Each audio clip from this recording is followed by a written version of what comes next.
توجہ کاملہ سے مجھے یہ سعادت ملتی ہے. میں کئی دفعہ یہاں کھڑے ہو کے مجھے خوشی کے آنسو آ جاتے ہیں کہ عابد حسین تیرے ساتھ کے کئی یہاں آوارہ لگے پھرتے ہیں جنہیں نہ دین کا پتہ، نہ عقیدے کا پتہ، نہ ذکر کے فکر کا پتہ، نہ محبت رسول کا پتہ. تجھ پر تیرے مرشد کا کرم ہوا اور اس مرشد کی نگاہ کاملہ کا فیضان ہے کہ چھوٹا موٹا تو بھی کام کر رہا ہے. الحمدللہ. بھائی شاہد صاحب کی خواہش تھی کہ میرے آنے پر یہ پروگرام ہو، اور آج ان عنوانات کے ساتھ نواس رسول جگر گوش بطول حضرت امام حسن مجتبیٰ رضی اللہ تعالیٰ عنہ اور حضور شیخ المشائخ حضرت داتا گنج بخش رحمۃ اللہ تعالیٰ علیہ کا میں ہر سال یہ شعر پڑھتا ہوں. حضرت کو بڑا پسند آتا ہے. آج بھی وہاں اس سے پاک برپا ہے کہ تیرا آس تھا جو نہ مل سکا، تیری رہ گزر پہ جب بھی صحیح، مجھے ذکر کرنے سے کام ہے جو وہاں نہیں تو یہاں صحیح. لوگوں نے وہاں محفلیں برپا کی ہوتی ہیں، ہم ان کی. اور حضرت ڈاکٹر صاحب یہ ہماری محفل یقیناً واللہ باللہ، میں اپنی کوئی کرامت نہیں، میں کسی جو گئی نہیں ہوں، لیکن جو سامنے آئی نا چیزیں اس سے میں یقین ایمان کی حد تک یقین کے ساتھ یہ کہہ سکتا ہوں کہ جن کے ہم عرس کراتے ہیں وہ ہماری محفل میں موجود ہوتے ہیں، ان کی روحانیت موجود ہوتی ہے. یہ اور گندہ عقیدہ ہے کہ کسی کے متعلق وہ جی فوت ہو گئے تو یہ ہو گیا وہ ہو گیا. ہم اپنے عقیدہ سے اگر بات کریں اور قرآن و حدیث سے بات کریں تو حقیقتاً وہ اس محفل میں موجود ہوتے ہیں اور ہمیں اپنی نگاہ فیضان سے نوازتے ہیں. بھائی شاہد صاحب اب مدینہ شریف سے ہو کے آئے، اللہ پاک نے ان کو سعادت دی ہے، اور میں 10 اکتوبر میں بھی حاضری کے لیے جا رہا ہوں. 10 اکتوبر یہاں سے جانا ہے اور 14 اکتوبر کو 3 دن مدینہ شریف اسٹے کرنے کے بعد لاہور پہنچنا ہے. میں آج جمعے کے پروگرام پہ بھی شاہد صاحب سے یہ کہہ رہا تھا، میں نے کہا یار جانے کو تو ان کا کرم ہو تو بندہ پہنچتا ہے، لیکن جب واپسی کا وقت ہوتا ہے نا تو غالباً حافظ شیرازی کا شعر ہے، بھائی یہ گڑبڑ نہ کرنا، جب واپسی کا وقت ہوتا ہے نا تو حافظ شیرازی بند کر دو، بند کر حافظ شیرازی صاحب غالباً فرماتے ہیں کہ مرا در منزل جانا چی امن و عیش چو ہردم جرس فر بیاد می دارد کہ بربندید محفل ہا بربندید نہ محمل ہا کچاوے کس لو، کچاوے کس لو، آواز آ رہی ہے جرس فریاد میں، قافلے والی گھنٹیاں بجا رہے ہیں کہ کچاوے کس لو، واپسی کرنی ہے. آپ فرمانے اگر یہاں آ کے بیٹھ جانا ہی ہوتا نا تو پھر تو بڑی خوشی کی بات. مرا در منزل ہے جانا کہ امن و عیش چوں ہردم، یہاں آ کے بھی مجھے سکون نہ ہے. یار سکون تو آنا چاہیے، یہ تو سکون کی جگہ ہے. کہا اصل بات اور اگلی ہے، جرس فریاد می دارد کہ بربندید محمل ہا، گھنٹیاں والے گھنٹیاں بجا رہے ہیں کہ قافلے نے واپس بھی جانا ہے، کوچ کا نکارہ پکڑ لگ رہا ہے. اگر کوچ کی بات نہ ہو نا، میں نے کہا شاہد صاحب آپ کا آنا بھی، میں کئی دفعہ حقیقت ہے اپنی کیفیت بیان آج شاہد صاحب سے کہہ بھی رہا تھا کہ ریاض الجنہ کی طرف نہیں، وہ بقیع کی طرف جو کانڈن ہے نا، وہاں کئی دفعہ کئی گھنٹے کھڑا رہنا کہ یار میں کس منہ سے حضور کی بارگاہ میں پہنچوں گا. آخر میں کہتا ہوں یار مجرم پیش ہوتے ہیں نا عدالت میں، جا یار تو بھی پیش ہو، اپنی پیشی لگا، وہ یقیناً کرم ہو ہی جائے گا، اور اس بارگاہ سے بڑا کرم ہوتا ہے. میں ایک واقعہ ڈاکٹر صاحب بیان کروں، وہاں ایک افغانی بابا تھے، مجھے اپنے پاس بٹھا لیا کرتے تھے. تو جس دن میرا آنے کا دن تھا، سوموار کے دن وہاں روزہ کھلتا ہے اور لنگر کافی سارا، اور ہمارے دسترخوان پہ کافی زیادہ نان آ گئے. تو وہ افغانی بابا مجھے کہنے لگے، بچہ این دسترخوان برائے ہاں رسول گرامی موجود است، فارسی میں بات کر رہے تھے، رسول گرامی موجود است و این ہما دسترخوان براہ راست از رسول عربی است صلی اللہ علیہ وسلم، اور اس کو اس نے کہا سمیٹ لو. مجھے انہوں نے ایک تھیلے میں سمیٹ کے دیا، اور میں نے ایک لالچ کیا کہ میں نے کہا یہ 6-7 وہ ہیں نان تو ہیں، باہر سے میں نے وہ پٹھانوں کی دکان سے بڑے نان بھی مدینہ شریف کے کر کے لے لیے. یقین کریں ڈاکٹر صاحب 18 دن تک وہ جو نام تھے نا، جس کو انہوں نے کہا کہ این دسترخوان براہ راست پیغمبر گرامی است، وہ تو 18 دن تک ہم نے چلایا، ان کو نہ الی لگی نہ بدبو آئی. لیکن جو باہر سے لیے تھا نا، وہ تیسرے دن ہی الی لگ گیا. میں نے کہا واقعی براہ راست حضور کی بارگاہ سے یہ دسترخوان تھا. لیکن اس وقت جس آتے ہوئے جو کیفیت ہوتی ہے ہیں غلاموں کی وہ قابل دید ہوتی ہے، اس وقت ہچکیاں جو بچ جاتی ہیں۔ بہرحال سعادت کی بات ہے، اپنی والدہ کو بھی مل آئے، مدینہ شریف کی حاضری بھی دے آئے۔ اللہ کرے کہ آپ سب کو بھی بار بار جانا نصیب ہو۔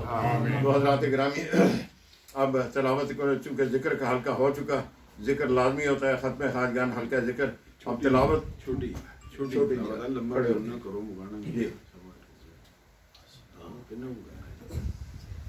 أعوذ بالله من الشيطان الرجيم بسم الله الرحمن الرحيم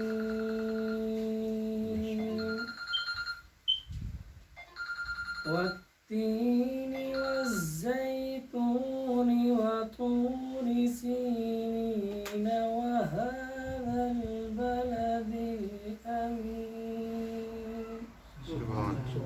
لقد خلقنا الإنسان في أحسن تقويم اللہ ثم رددناه أسفل سافلين سبحان اللہ، ماشاء اللہ ماشاء اللہ۔ إلا الذين آمنوا وعملوا الصالحات فلهم أجر غير ممنون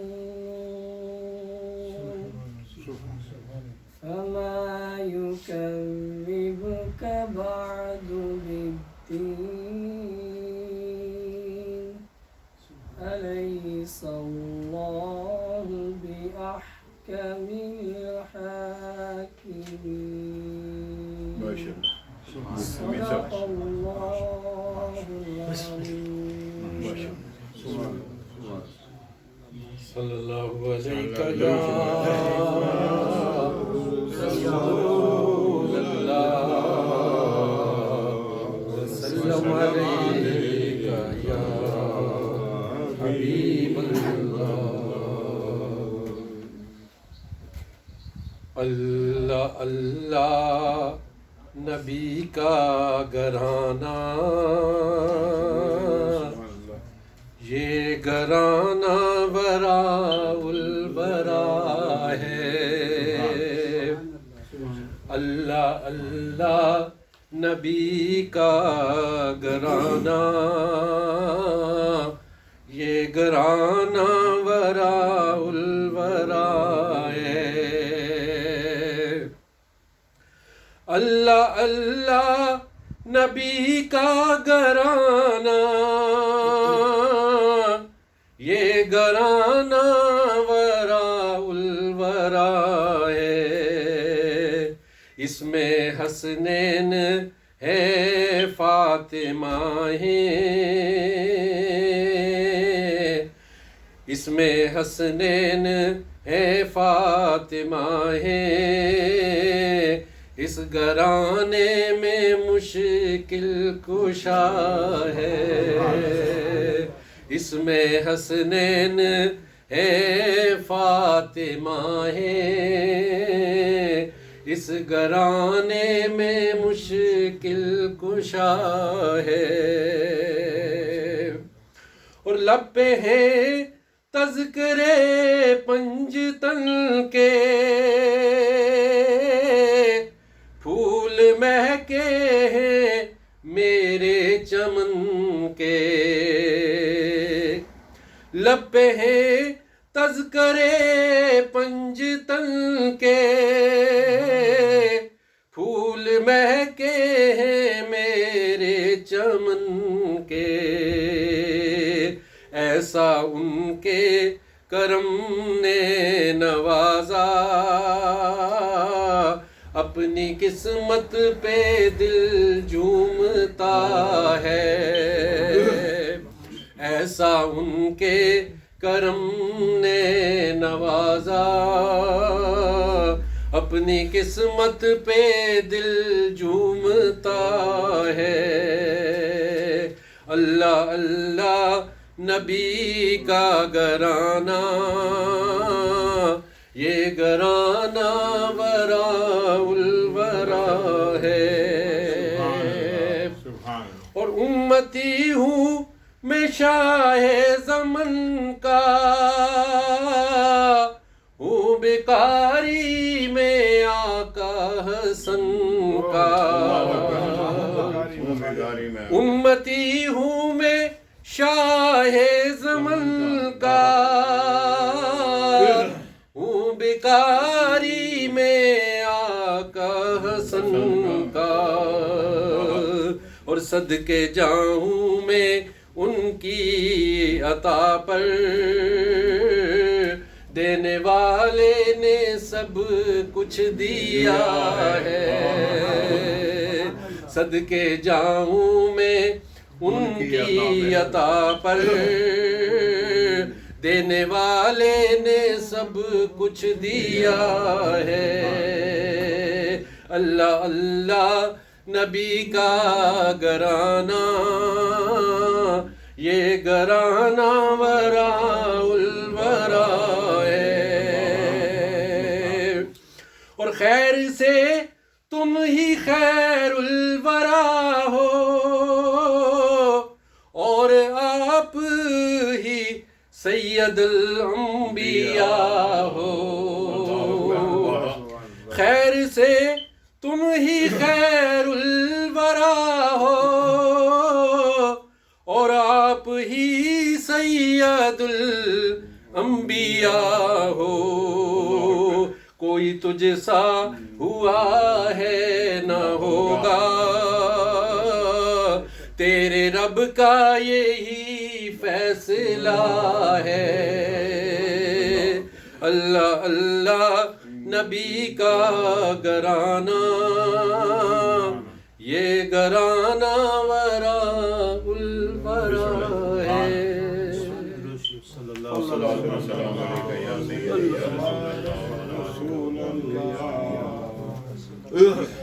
دیوائے اجمیر چ بلدا،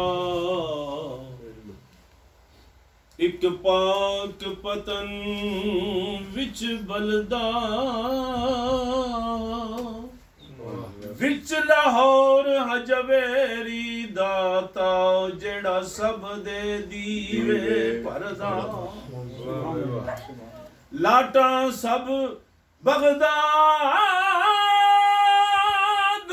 اٹھیاں، پیچھے میرا چانن کردا، پاور ہاؤس مدینے وچ یارو، پیچھے مالک بیٹھا کردا، اللہ اکبر، کی منگا کس ناز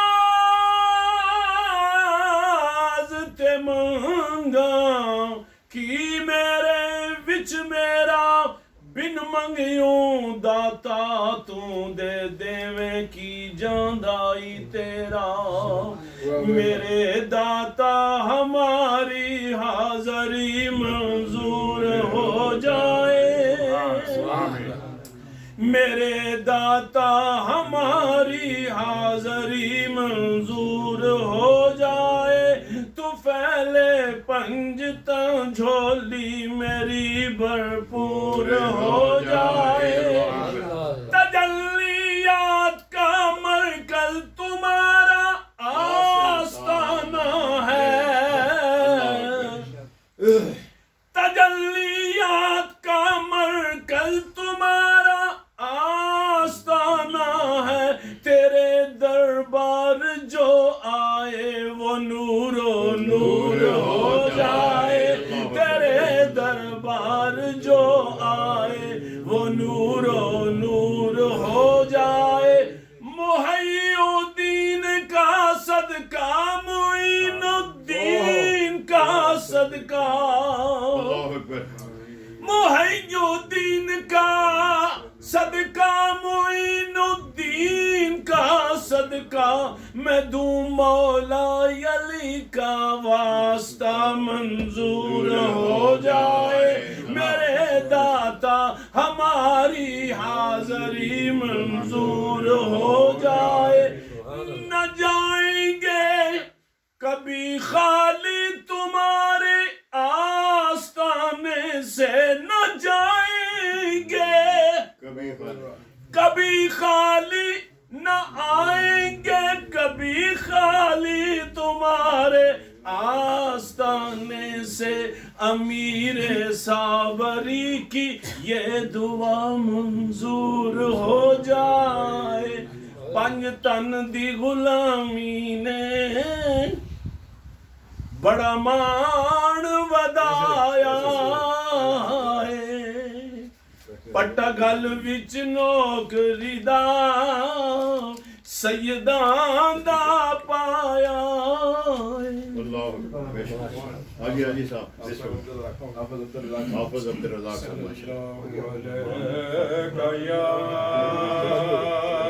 وہاں سے آگ جیسا رسول اللہ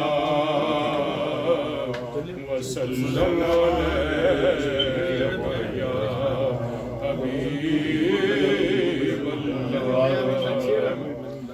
جدوں نظر ہووے اللہ والیاں دی جدوں نظر ہووے اللہ والیاں دی تقدیر بدل کے رکھ دیں دے لکھی ہوئی ازل تو کاتب دی لکھی ہوئی ازل تو کاتب دی تحریر بدل کے رکھ دیں دے بڑھ جاندا اے کعبہ عاشقاں دا جتھے لگ جائے ڈیرا ولیاں دا بن جاندا اے کعبہ عاشقاں دا جتھے لگ جائے ڈیرا ولیاں دا او تھاواں جنت بن جاون او تھاواں جنت بن جاون تاثیر بدل کے رکھ دیں دے داتا ہو جو میری لاسانی مہر علی خواجہ ہند الولی میرا غوث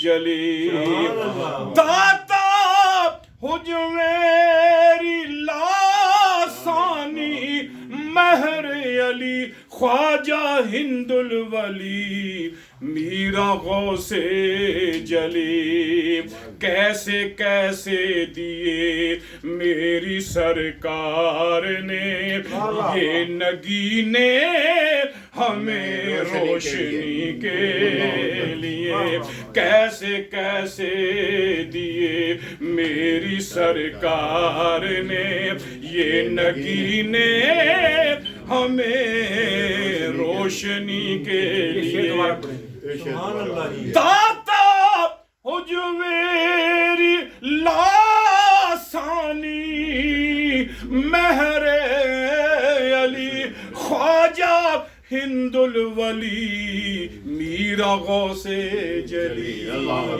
کیسے کیسے دیے میری سرکار نے کیسے کیسے دیے میری سرکار نے یہ نگینے ہمیں روشنی کے لیے گنج بخشے فیض عالم مظہر نور خدا سارے پڑھاؤ جی مل کے گنج بخشے فیض عالم مظہر نور خدا نا کی سارا پیر کامل کاملارا رہنما حضرات گرامی الحمدللہ اس آخری شعر نے تو سما باندھ دیا میں کوئی 1 منٹ بھی نہیں لوں گا آپ سے پہلے ہی میں نے 5 منٹ لیے، میں معافی چاہتا ہوں سب سے.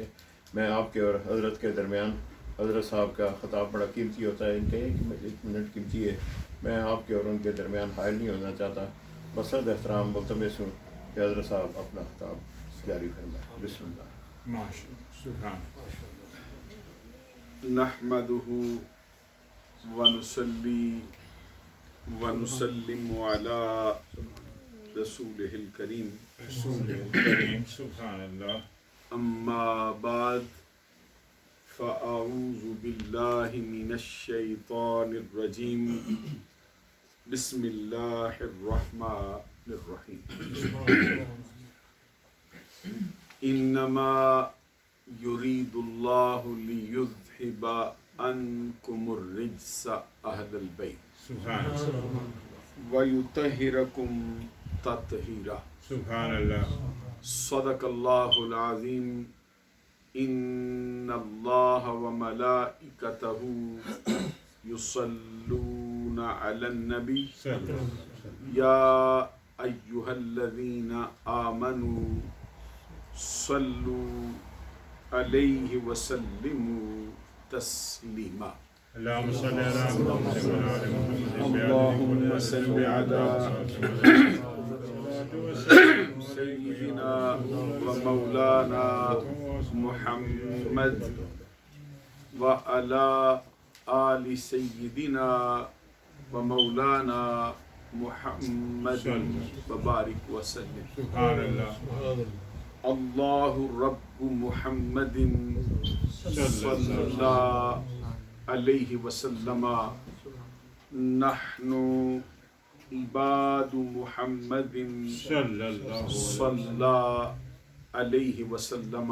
سبحان صلاة وسلاما عليك يا رسول الله. علیک یا رسول اللہ، یا رسول اللہ. سبحان اللہ. محترم مشائخ و علماء اسلام و معزز و محترم حاضرین و سامعین، سفر المظفر کے بابرکت، پرنور اور مقدس مہینے کی مناسبت سے آج کا یہ عظیم الشان،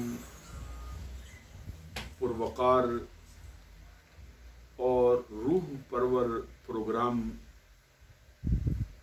2 ہستیوں کی بارگاہ اقدس میں خراج تحسین پیش کرنے کے لیے منعقد ہوا ہے، جن میں سے ایک نواسہ رسول، جگر گوشہ بطول، سرخیل ولایت کبریٰ، خاتم الخلفاء، حضور امام علی مقام امام حسن مجتبی رضی اللہ تعالی عنہ، سبحان اللہ.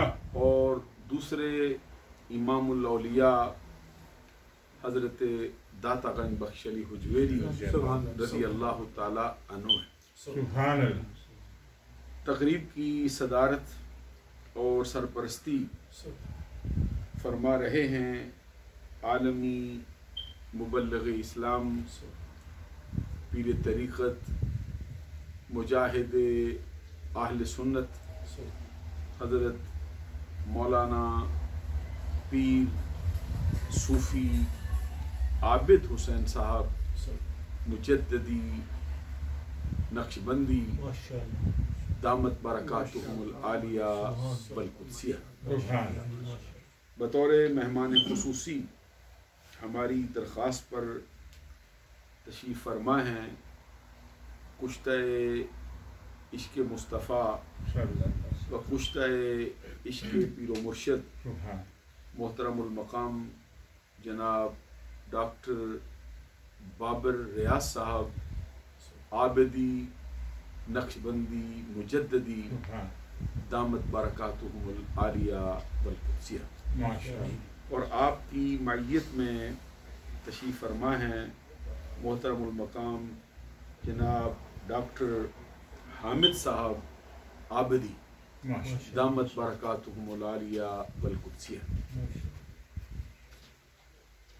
جس جگہ پر آج ہمارا یہ عظیم الشان اور پروقار پروگرام منعقد ہے، یہ حضرت پیر عابد حسین صاحب مجددی نقشبندی دامت برکاتہم العالیہ والقدسیہ کی عظیم الشان قائم کردہ یہ اسلامک سینٹر اور ادارہ ہے، جس کے اندر یہ شبانہ روز محنت سے، کوشش سے اور کاوش سے اسلام کے اصولوں کے عین مطابق اہل سنت کی تبلیغ کا فریضہ انجام دے رہے۔ سبحان اللہ۔ اور اہل اسلام کا کوئی تہوار ہو، کوئی موقع ہو، یہ ہر ممکن صورت میں کوشش کرتے ہیں کہ اس کو اسلامی اصولوں کے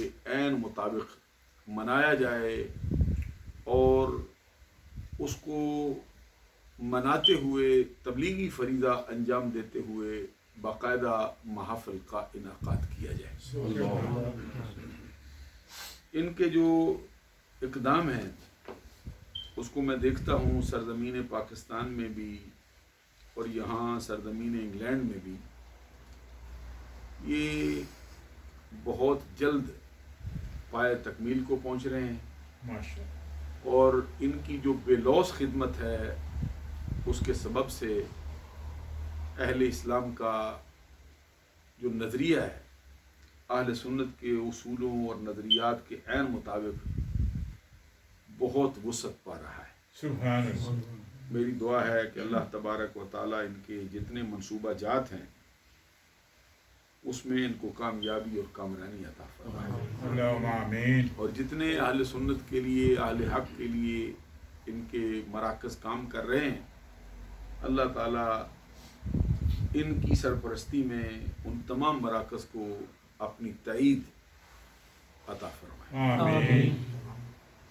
آج کا پروگرام جس طرح کہ آپ نے اشتہارات کے ذریعے بھی ملاحظہ کیا ہے، اور ابھی ابتدائی طور پر میں نے بھی عرض کیا ہے کہ دو ہستیوں کے نام نامی اسم گرامی سے منسوب ہے۔ سبحان اللہ۔ دونوں ہستیاں خانوادہ مصطفیٰ سے ہی تعلق رکھتی ہیں، اور اس میں جو سب سے پہلے ہیں وہ حضرت امام حسن مجتبی رضی اللہ تعالی عنہ کی ذات گرامی ہے۔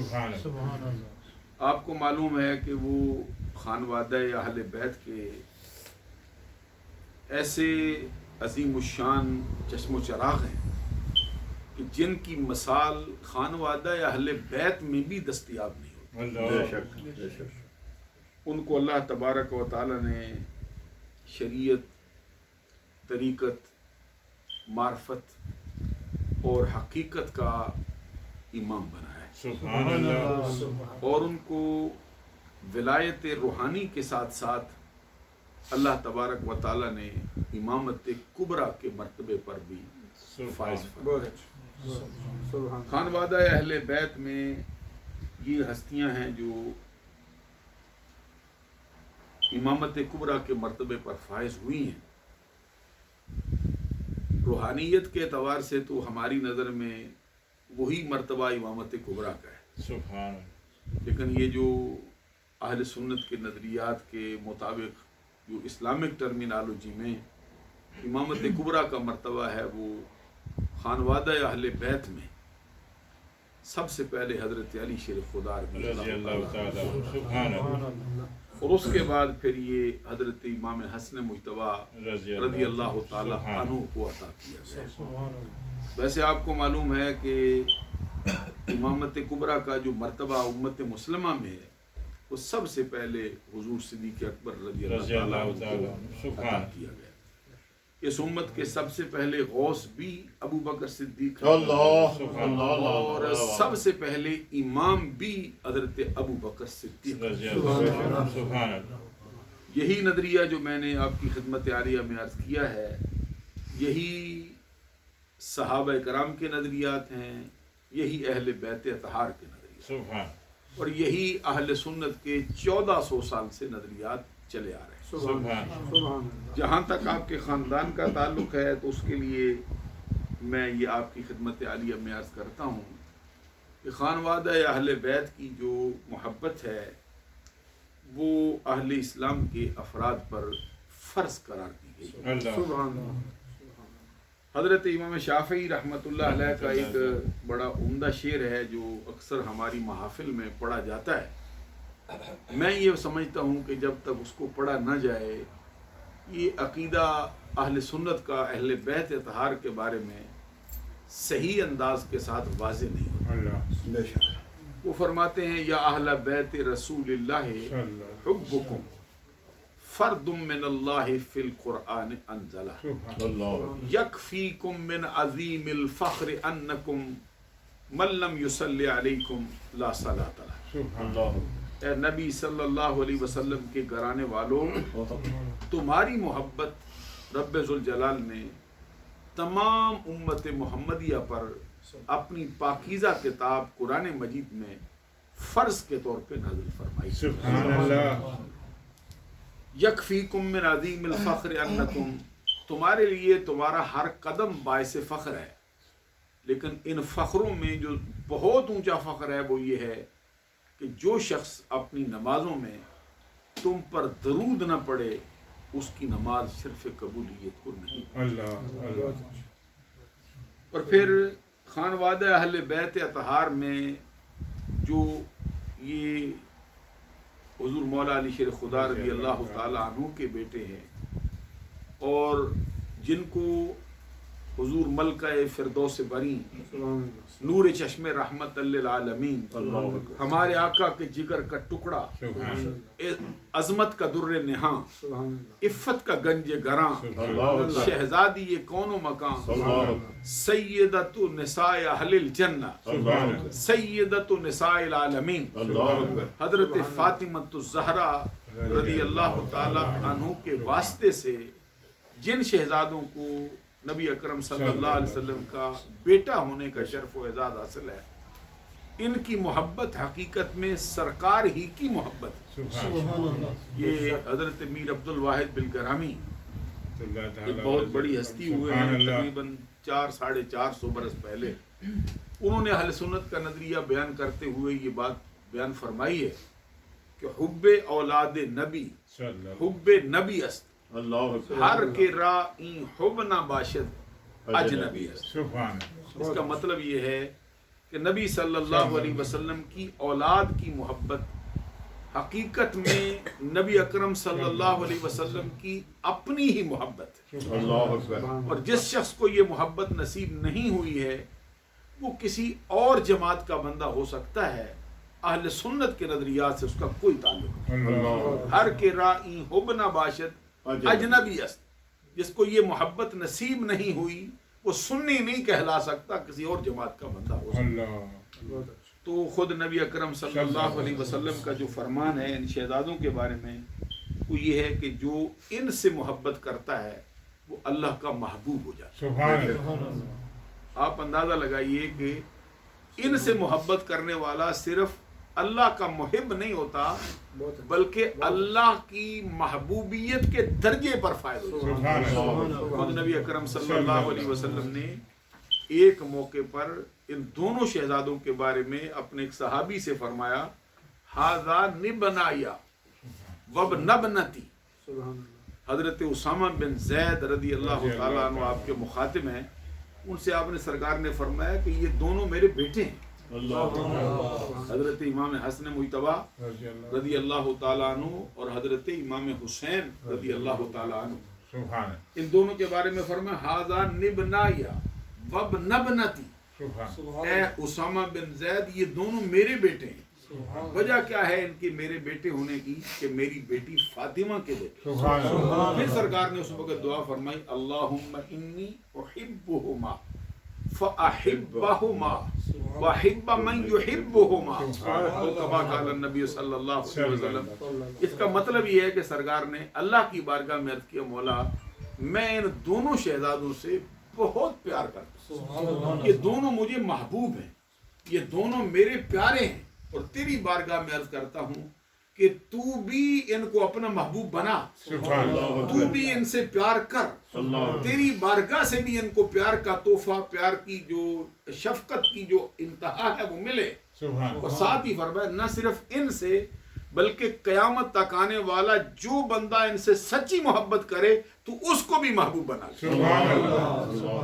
اس سے آپ اندازہ لگا سکتے ہیں کہ ان کے ساتھ محبت کرنے والا شخص اللہ کی بارگاہ میں کتنا پسندیدہ ہے، اور بارگاہ رسالت میں اس کو کتنا مقرب بنایا جاتا ہے کہ وہ بندہ جو ان سے محبت کرے وہ صرف نبی صلی اللہ علیہ وسلم سے محبت نہیں کرتا، وہ صرف اللہ سے محبت نہیں کرتا، بلکہ وہ اللہ کا بھی محبوب ہوتا ہے، مصطفیٰ کا بھی محبوب۔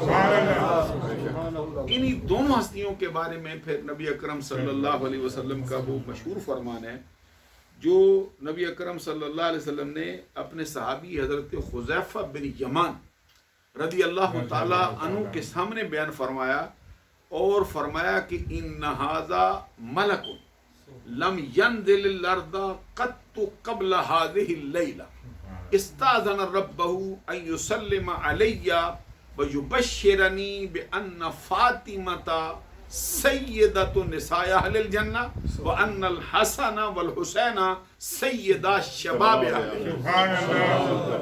کہ نبی اکرم صلی اللہ علیہ وسلم کے ایک صحابی ہے تو حذیفہ ہے، ان سے فرمایا سرکار نے کہ حذیفہ دیکھو یہ ایک فرشتہ آیا ہے اور آج سے پہلے یہ زمین پر کبھی نہیں آیا، پہلی مرتبہ یہ زمین پر آیا ہے، اور اللہ کی بارگاہ سے یہ دو کاموں کی اجازت لے کے آیا ہے۔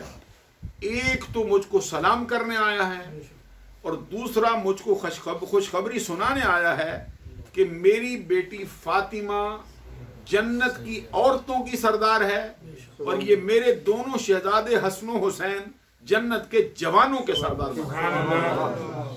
اب یہ معلوم ہوا کہ یہ جو فیصلہ ہے کہ ان الحسن والحسین سیدہ شباب اہل الجنہ، یہ صرف سرکار کا فیصلہ نہیں ہے بلکہ یہ وحی الہی کا فیصلہ ہے، اور جو فرشتہ بارگاہ رسالت میں یہ خوشخبری سنانے آیا ہے وہ بطور خاص اترا ہے، نہ اس سے پہلے آیا تھا نہ اس سے پہلے بارگاہ رسالت میں حاضری کا شرف، بطور خاص سرکار کو خوشخبری سنانے کے لیے آیا تھا کہ یہ دونوں شہزادے جنت کے جوانوں کے سردار بنے۔ بعض روایات میں یہ بھی آتا ہے کہ یہ نبی اکرم صلی اللہ علیہ وسلم نے ایک مرتبہ امام حسن کو اپنے کندھے پہ بٹھا رکھا، اور کندھے پہ بٹھا کر سرکار دعا مانگتے، اللہم انی احبہ فاحبہ، اللہ تبارک و تعالی میں اس شہزادے سے محبت کرتا ہوں، تیری بارگاہ میں عرض کرتا ہوں تو بھی اس کو محبوب بنا لے۔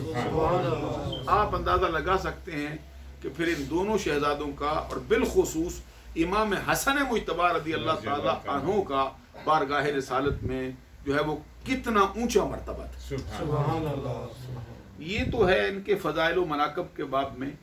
ان کو جو ظاہری وجاہت اللہ تبارک و تعالی نے عطا فرمائی ہے، اس کا حال یہ ہے کہ ان کو مصطفیٰ کا ظاہر میں بھی فیض ملا ہے، باطن میں بھی فیض ملا ہے۔ حضرت علی شیر خدا رضی اللہ تعالی عنہ فرماتے ہیں کہ میرے دونوں بیٹوں نے اپنے نانا جان سے ظاہر کا بھی فیض پایا ہے، باطن کا بھی فیض۔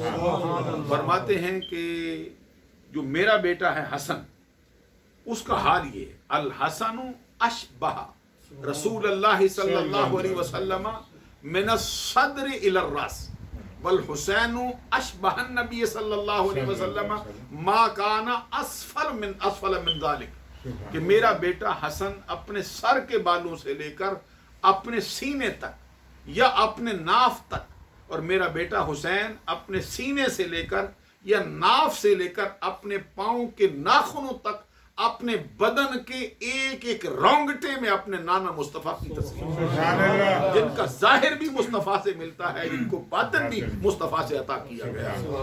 امام اہل سنت امام احمد رضا رحمۃ اللہ تعالی علیہ نے اس کو اپنے شعروں میں پرو کے یوں کہا ہے کہ ایک سینہ تک مشابہ، ایک سینہ تک مشابہ، ایک وہاں سے پاؤں تک۔ کیا انداز ہے اور کیا امام اہل سنت امام احمد رضا رحمۃ اللہ علیہ کا تخیل ہے، اور میں سمجھتا ہوں کہ یہ ان کا تخیل اسی حدیث کا ترجمہ ہے جو حضرت علی شیر خدا کا فرمان ہے، کہتے ہیں ایک سینہ تک مشابہ، ایک وہاں سے پاؤں تک، حسن سبتین ان کے جاموں میں ہے نیما نور کا، سبحان صاف شکل پاک ہے دونوں کے ملنے سے عیاں، خط توام میں لکھا ہے دو برکا نور۔ سبحان اللہ، پھر کہتے ہیں تیری نسل پاک میں ہے بچہ بچہ نور کا، تو ہے عین نور تیرا سب گرانا۔ ایک مرتبہ پھر سماعت فرمائیے تاکہ آپ کے ذہن میں وہ تصویر بیٹھے، ایک سینہ تک مشابہ، اللہ اکبر، ایک وہاں سے پاؤں تک۔ سبحان امام حسن مجتبی رضی اللہ تعالیٰ عنہ کو یہ شرف حاصل ہے کہ ایک مرتبہ حضرت صدیق اکبر رضی اللہ تعالیٰ عنہ مسجد نبوی سے نماز عصر پڑھا کے باہر تشریف لائے۔ سبحان حضرت علی المرتضی شیر خدا رضی اللہ تعالیٰ عنہ جو حضرت امام حسن کے والد ہیں اور امام الاولیاء ہیں، اور حضرت خاتون جنت فاطمۃ الزہرا رضی اللہ تعالیٰ عنہا کے سر کے تاج ہیں، سبحان اور نبی اکرم صلی اللہ علیہ وسلم کے داماد ہیں، اور نبی اکرم صلی اللہ علیہ وسلم کے چچا زاد بھائی ہیں، اور خود نبی اکرم صلی اللہ علیہ وسلم نے اپنی زبان اقدس سے ان کو الگ تخصیص بائی ہونے کا لقب بھی عطا فرمایا۔ سبحان اللہ، ان کے لیے فرمایا یا علی انت اخی فی الدنیا والآخرہ، سبحان اے علی تو دنیا میں بھی میرا بھائی ہے، آخرت میں بھی میرا بھائی ہے۔ سبحان اللہ، حضرت صدیق اکبر رضی اللہ تعالیٰ عنہ کی میت میں حضرت علی شیر خدا رضی اللہ تعالیٰ عنہ بھی تشریف لائے تو باہر دیکھا کہ حضرت امام حسن مجتبی جو ہے وہ بچوں کے ساتھ اپنے بچپن کی حالت میں کھیل رہے تھے۔ سبحان ظاہر ہے کہ صدیق اکبر رضی اللہ تعالیٰ عنہ کا جب خلافت کا زمانہ ہے تو اس وقت حضرت امام حسن مجتبی رضی اللہ تعالیٰ عنہ کی عمر مبارک کتنی ہو سکتی کہ نبی اکرم صلی اللہ علیہ وسلم کے وصال کے وقت ان کی عمر مبارک تقریباً 7.5 برس تھی۔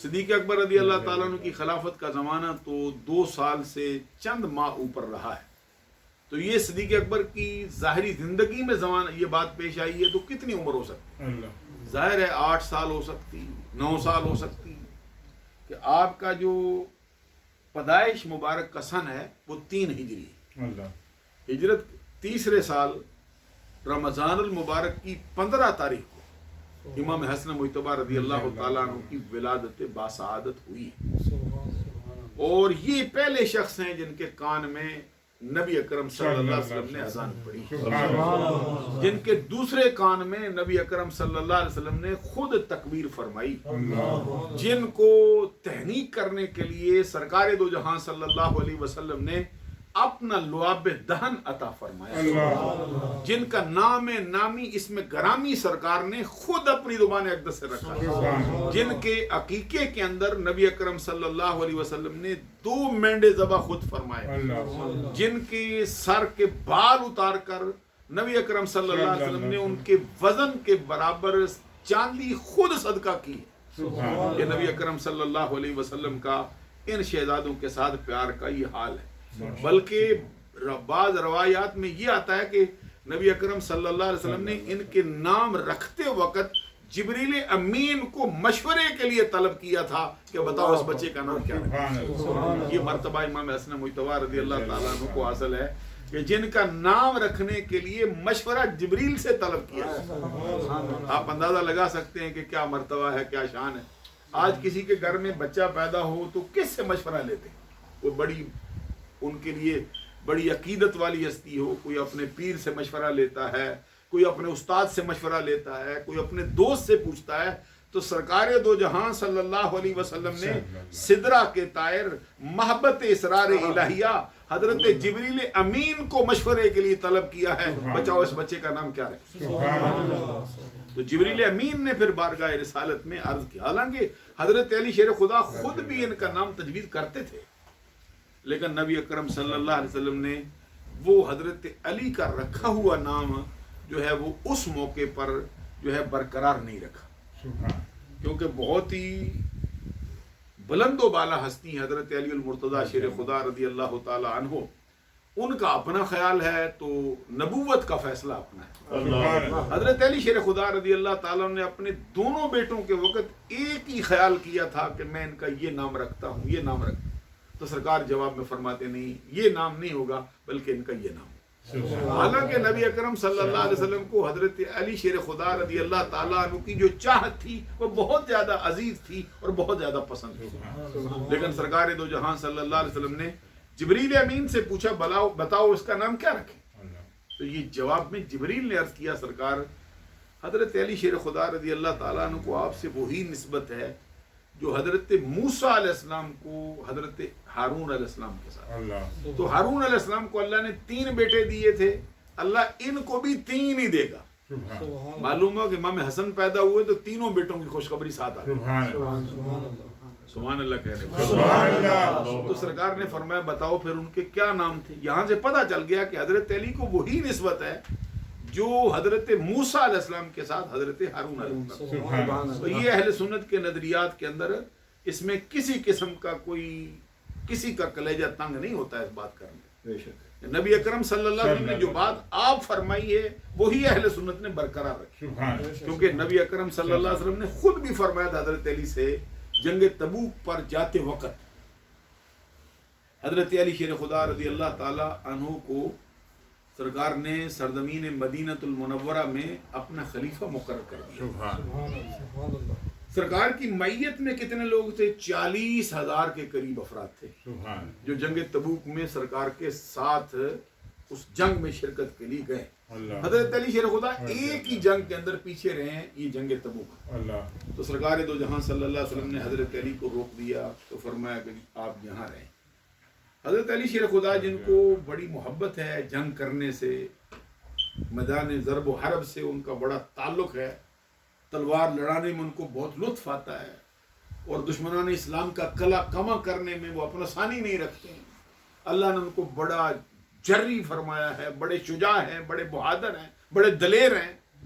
تو ان کی ذہن میں یہ بات آتی تھی کہ سرکار مجھے کدھر بچوں میں چھوڑ رہے, عورتوں میں چھوڑ رہے ہیں, معذوروں میں چھوڑ رہے ہیں. میں نہ معذور ہوں نہ بچہ ہوں, تو مجھے کیوں ادھر چھوڑ دیں, مجھے بھی ساتھ لے چلیں نا. تو جواب میں سرکار نے فرمایا تھا اما ترضى ان تكون مني بمنزلة ہارون من موسیٰ الا انه لا نبی بعد. نبی اکرم صلی اللہ علیہ وسلم نے فرمایا علی کیا تو اس بات پر راضی نہیں کہ تو میرے لیے اسی درجے میں ہے جس درجے میں حضرت ہارون علیہ السلام حضرت موسیٰ علیہ السلام کو. جس طرح موسیٰ علیہ السلام کے ساتھ ہارون علیہ السلام نسبت پاتے تھے اسی طرح آپ بھی میرے ساتھ اسی طرح کی نسبت پاتے. اما ترضى ان تكون مني بمنزلة ہارون من موسیٰ. آگے ایک بات فرما دی الا انه لا نبی بعد.